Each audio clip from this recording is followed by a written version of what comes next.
goes back to the AMA.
You might wonder how blind people deal with everyday challenges.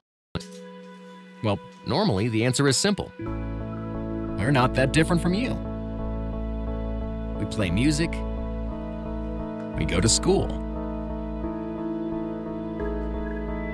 We go to work. You get the picture. But sometimes the simplest things can be difficult, and we need a pair of eyes. Connect to. That's where you come in. Establishing video connection. Through your smartphone, Be My Eyes connects the blind with sighted people through a live video connection. Simply choose if you need help or want to help by the click of a button. That's a nice picture of you and your family, Caroline. Is it for a present? Yes, it's a photo from my parents. You can help just by installing the Be My Eyes app. Print image. And we'll notify you when someone needs your help. And if you're in the middle of something, don't worry. Someone else will step in. That dog is way too old.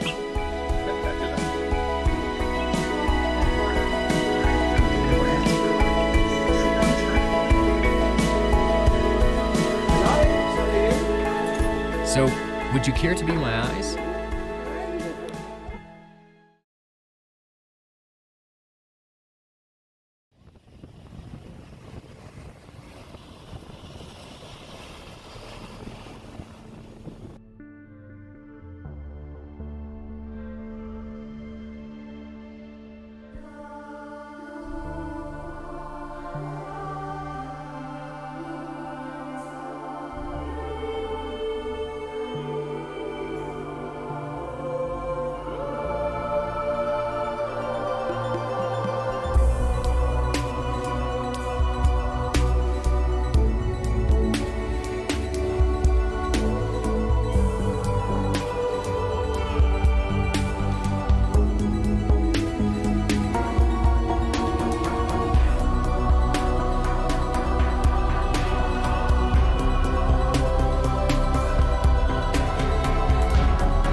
Until midnight, this is Perth Tonight with Chris Ilsley on 882 6PR. Yeah, time to catch up with Ben Aylett. BenAylett.com, 1L2Ts in Aylett, talking technology.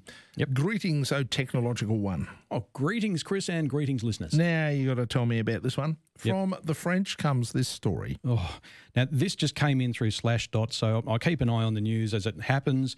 And this just in, a French police officer has been charged and arrested last week for selling confidential data on the dark web in exchange for Bitcoin. And this is a report from ZDNet. French authorities caught him after they took down the Black Hand dark web marketplace. Sifting through the marketplace data, they found French police documents sold on the site. All the documents had unique identifiers, which they used to track down the French police officer who was selling the data under the name Horus. So this is one of the reasons why I'm very jumpy when it comes to having my personal data looked after by a government entity, because there is bound to be someone out there. Now, this is not saying that all government employees are corrupt, but all it takes is one and your data is compromised. So this is one of the reasons why I'm not a big fan of My Health Record at the time, because, to be honest, the Australian government's track record when it comes to technology in general is not stellar. No. And this is just another demonstration of how things can go wrong with one corrupt official looking to make a bit of extra scratch on the side. Well, what also amazes me is the fact that all of this information on the My Health Record could be shared between doctors and hospitals by a closed wide area network. Yep. I mean, the Medicare network by which they use the high cap system, that's all a closed network. Why don't they use that network? No idea. Most likely a cost-saving measure, because using the internet to transfer information, it is incredibly useful, and it's got tremendous utility in getting information from A to B. The problem is that it's incredibly useful and able to get information from A to B very, very easily, even for bad guys or people who are unauthorised, and when it comes to accessing that sort of information. So that's where things sort of fall into a heap for me. Yeah, it's not something that people are particularly good at handling, is it? It's just, you look at it and think, the problem is, and let me state, this does not only apply to the government, this applies to the private sector as well. Yep. Security, to be polite, sucks. And they're not investing in it. You know, at some point, because it's inevitable it's going to happen, somebody's going to get one of these ambulance-chasing law firms. Yes. And there's going to be a class action against a company for a breach of data and the personal information that finds its way out there. Yep. There'll be a whole bunch of people who suddenly find that their credit's gone down the toilet because their identity's been stolen. Somebody's got credit in their name and then have disappeared without a trace. They're going to have to go through a hell of a palaver to prove that they weren't the person responsible for racking up that bad credit. Yeah. And in the meantime, they're going to go, nah, screw you, Jack. We're just going to sue you for allowing the information to get obtained in the first place. Yeah. And it's going to get ugly, Ben. It's going to get real ugly. It is. And I think the onus will be on the defendants. And in this case, it could be the company that's let the information slide. They've got to prove that they weren't negligent in the way they stored, handled, kept the data safe. So they've got to prove that they've jumped through the right hoops and they've proved that they can comply with data protection laws.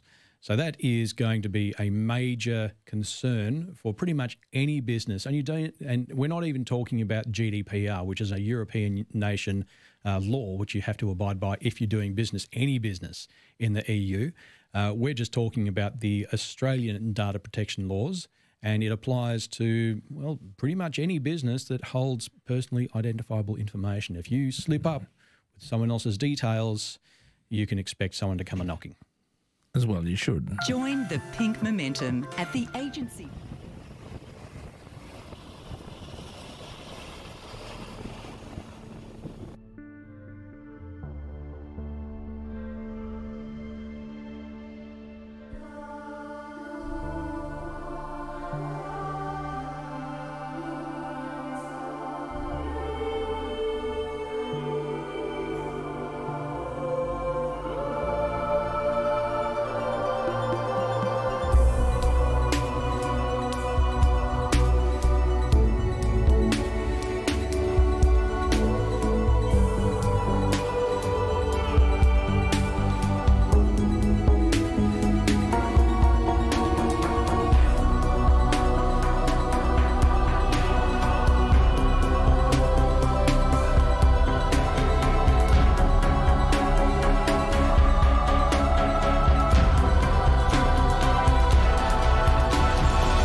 You might wonder how blind people deal with everyday challenges.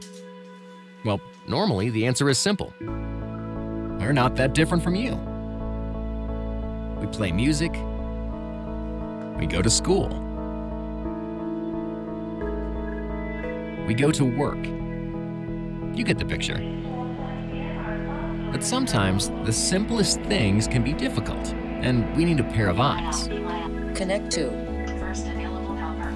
That's where you come in. Establishing video connection. Through your smartphone, Be My Eyes connects the blind with sighted people through a live video connection. Simply choose if you need help or want to help by the click of a button. That's a nice picture of you and your family, Caroline. Is it for a present? Yes, it's a photo from my parents. You can help just by installing the Be My Eyes app, Print image. and we'll notify you when someone needs your help. And if you're in the middle of something, don't worry. Someone else will step in.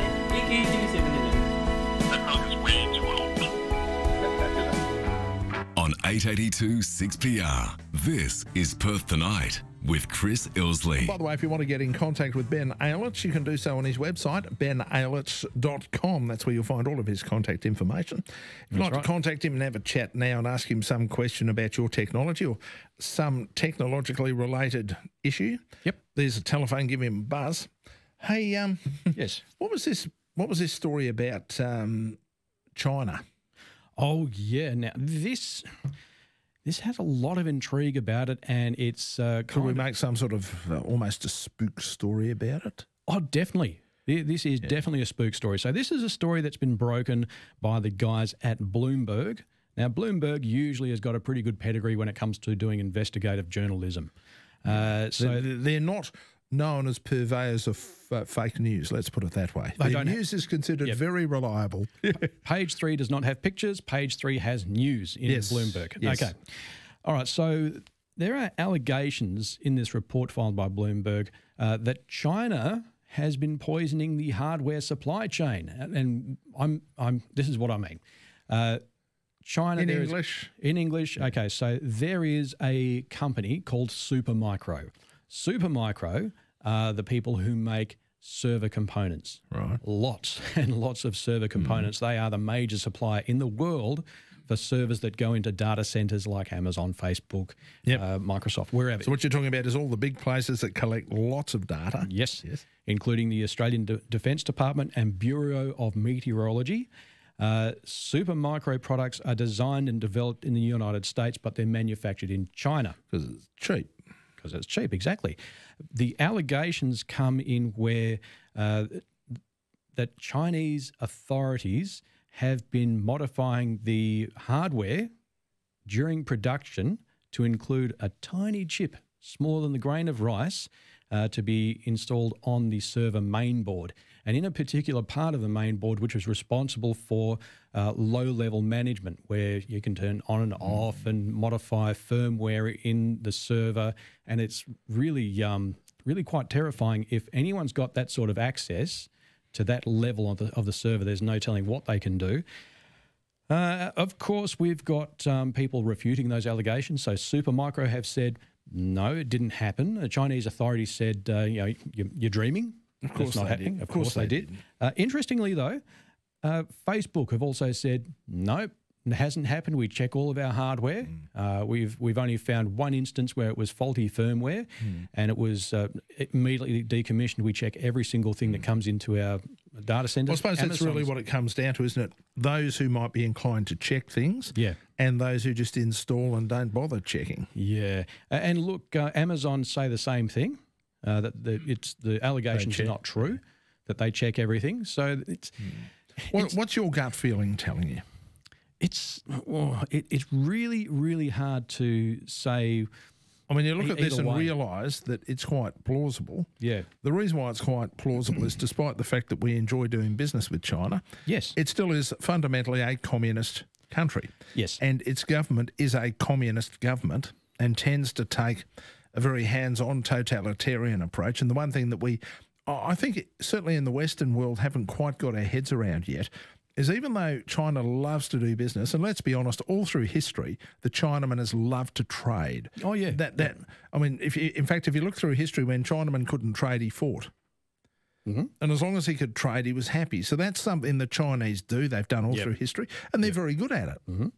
Which actually means, in a lot of ways, the fact that they're a communist country is actually conflicts with what they're most comfortable being. Yes. But we have seen in the past the Chinese have tried to resist their communist government, and I think events of Beijing in 1989 probably, at the very least for a couple of generations, have put paid to any uprising that might change the government. And we still, I think, naively tend to forget in this country that when you're dealing with a Chinese company, you are still dealing with the Chinese government. Yep. And it's virtually impossible to separate the two, even though we tend to in our own minds.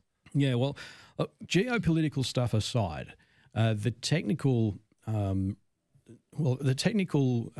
that they've done, what they've done and what is alleged to have been done is next level cybersecurity hacking. It is just godlike powers in what they've done to make this tiny, tiny chip that'll fit on the head of on the tip of a pencil, and has been virtually undetectable until audits have been done, apparently, allegedly, and it's been installed in such a way that it gives them pretty much complete oversight of the particular server that has been compromised.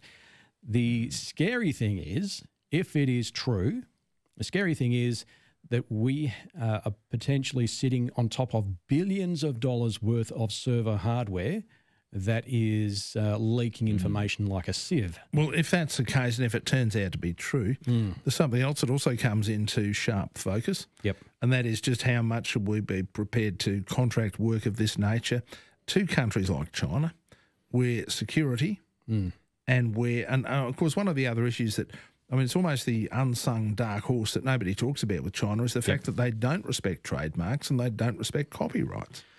Well, no, there is that track record. The scary thing for me is that trying to correct a problem like this, a breach of this size and nature, is not going to take weeks or months. It's going to take years. Yeah. And because we are talking a lot of hardware, and this is another thing. And the question is, how far has it gone? Yeah, exactly. That's the other. And I'm guessing that what happens is you just have to take an approach. We assume that all hardware between this period and this period has been compromised. Yeah. You almost have to take a carpet bombing approach if you can't definitively go and identify each piece of hardware that might have been compromised. True. Yeah, it would be that much of an operation. And this is also another thing that I do with my information security consulting is we look at the supply chain of businesses and we ask questions all the way down to the raw material. How safe is that supply chain? So if I'm making, I don't know, barbecues, I've got to make sure that every step along the way, whether it's technical or not, that the supply chain is secure and that it's safe. And from a business perspective, will that supplier be able to keep giving me the raw materials that I need to make my product? It's the same thing with phones, watches, computers, TVs, stereos, anything. There is that supply chain concern, and with information security, we have that potential of compromise every step along the way. A bit of a worry, isn't it? It is a big concern. So it's, I think we're on the cusp of something either incredibly huge and terrifying. Yes. Or something that didn't actually eventuate and somebody in Bloomberg is going to be sued. No halfway? You'd be surprised if there is a halfway.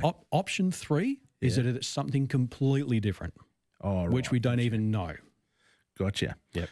All right, last drinks if you'd like to have a chat to Ben, 922 118 882, the telephone number. The Room of Fall Broadcast Public.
You might wonder how blind people deal with everyday challenges.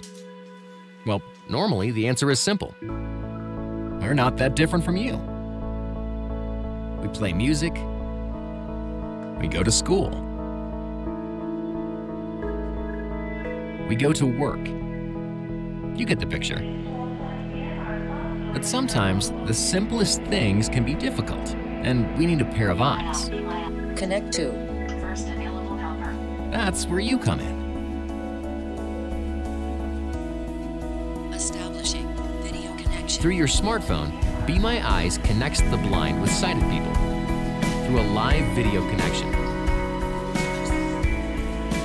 Simply choose if you need help or want to help by the click of a button. That's a nice picture of you and your family, Caroline. Is it for a present? Yes, it's a photo from my parents. You can help just by installing the Be My Eyes app, Print image. and we'll notify you when someone needs your help. And if you're in the middle of something, don't worry. Someone else will step in. That dog is way too old.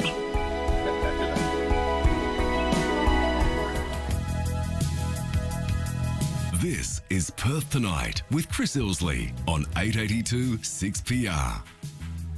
Yeah. Try this one. What's that? Apparently, Yeah. there are plenty of people who've been doing these super micro hardware hacks. Uh-huh. It would appear the Chinese have learnt from the masters, but apparently there's a lot they don't understand. Uh-huh. It just makes it interesting, doesn't it? Yes. Life just gets even better. Now, speaking of life getting better, I've noticed a lot of people in Kira, my new producer is one who does this a lot, Yeah. walks around with a phone in a back pocket, which means her phone gets sat on times too numerous to mention. Oh, really? So I kind of figure that this is the sort of thing that people like her would be hanging out for. Yes. And it's something that Australian engineers have invented, a tiny device Yep. that they say will take tech giants a step closer to making a bendable phone and cut down on waste caused by discarded electronics. Well, that's a win-win, isn't it? So that's the Australian National University team. They've created an ultra-thin semiconductor and electricity-like conversion component using a combination of carbon, hydrogen, and inorganic materials. So it's thin and flexible enough for future technologies, such as bendable mobile phones and display screens. And this is what Associate Professor Larry Liu said. So well done, Larry and the team. The device was grown molecule by molecule in a similar way to 3D printing through a process called chemical vapor deposition. And, I know that sounds pretty special, doesn't it? And yeah, Sounds like something from Doctor Who. yeah. Now it's only in the early stages, and obviously the task is now up to the industry in general to take up this technology and just push it even further. So yeah, I'm with you. I'm actually pretty excited to see phones with bendable screens. Once we get the bendable screens done, the rest is easy. Because all the other components, they can be joined with very flexible conductors. You can even have batteries in two parts with a flexible conductor in the middle. And man, I'm really excited for this. So just imagine you can have your normal size phone that will then fold out like a book. So your tablet, or your phone could actually turn out to be as big as a proper tablet, which would be awesome. What we're talking about makes great theory. Is it going to work in practice? Well, I'd say 10, 12 years ago, you could have told someone phones are going to have no buttons on them. It's just going to be all screen. And I think 10 or 12 years ago, people would have said, doesn't make sense at all. I don't think it'll work in practice. No, that was at the time. And the reason why it didn't make sense was because the touchscreen technology was so unreliable. That's right. Yeah. Yeah. Touchscreen technology is still not perfect. It just works well enough for phones. Exactly. There are plenty of other areas where glass cockpit systems are not functioning that well. I mean, touchscreen technology is not perfected. It just happens to work in the telephone environment. Yeah, well, it's one of the best applications. So telephones and tablets, yes, touchscreen technology works extremely well. Some of the other wider computer areas, it doesn't. I'll tell you, a lot of the stuff produced in this industry on touchscreen only is shocking. Well, that's shocking. That's because they're trying to build to a budget, because you can imagine if you can save $100 on a screen. That's the problem. That's where you run into the problem. The moment somebody decides they want to cheapskate something, straight away you got a problem.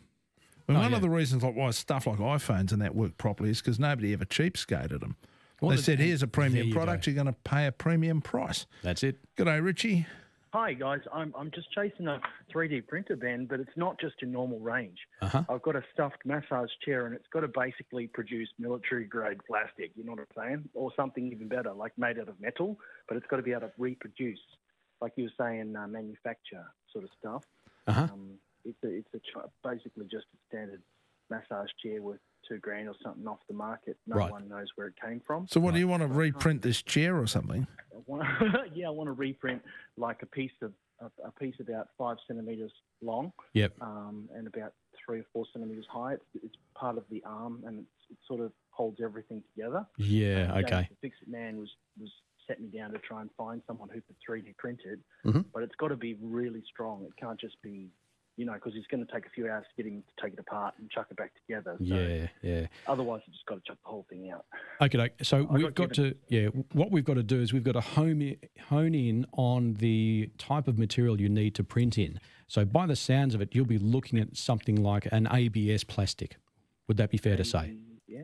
ABS? Something real strong, man. Like literally just almost metal armour, like something seriously able to take heavy-duty forces, G-forces. Okay, ABS would be good in a pinch, I'd say. It should be able to manage most forces.